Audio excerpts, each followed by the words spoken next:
Lo qual que nós começar com ele, nota é vamos aportar é mais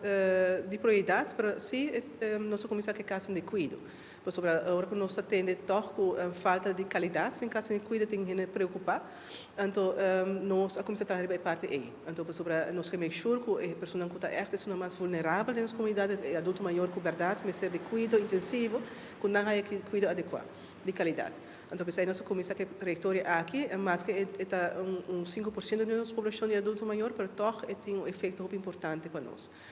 E nós estamos trabalhando também depois com diferentes instâncias, por exemplo, a Belline, para nós trazer a carossel de informação, também para esse que nós adulto maior ainda, para incentivar, para começar a planear, a hora que nós chegamos na idade aí, para não ter também o que nós quer para chegar a uma idade que nós viva uma vida digna. Pero pensei mesmo tem hopi área de atenção que nós mesmos damos prioridade na dia, pero maneira vez nossa comissão é parte de casa de cuido, para nossa atenção sim tá para nós vai ir outra área também. Nós vai para me mencionar isso aí, há rapport esse aqui também de foro de adulto maior, diferente workgroup na que eu trabalhar, que a trabalhar riba rapport super importante para dar também guia na beleid. Que que tá verdade prioridade na que não investigar que kita nang sugerência também então sai nós vai esse aqui para dos guia para prioridade com falta verdade expertise falta quizás de maneira então pensei mesmo está entrar junto com a casa de cuido mês e também estreitamento com IVA para nós melhorar a qualidade de cuido o qual que assim naturalmente é parte de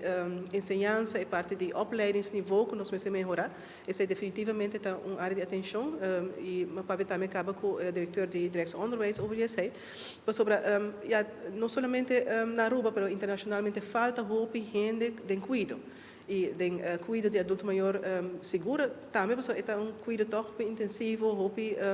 como me se faz hope de dedicação então e paciente então não hope gente quer fazer trabalho aí então pensei mesmo nós mesmo também incentivar a gente não que pensando riba chega na verdade opleiding mas não pensa também riba é tipo de opleiding aqui